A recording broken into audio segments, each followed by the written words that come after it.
Hi friends, ఈరోజు face గ్లోకి ఆయుర్వేదం చిట్కా. 1 teaspoon potato juice, 1 teaspoon శనగపిండి వేసి బాగా కలపాలి. బాగా కలిపి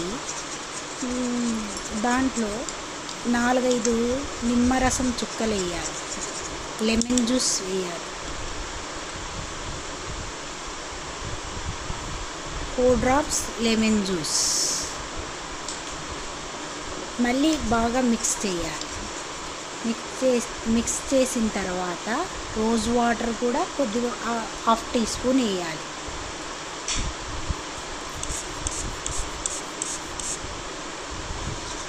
ఇదంతా బాగా మిక్స్ అయిన తర్వాత ఇది ఫేస్కి అప్లై చేస్తే ఫేస్ గ్లో వస్తుంది, ముడతలు పోతాయి. 2 టైమ్స్ వారానికి.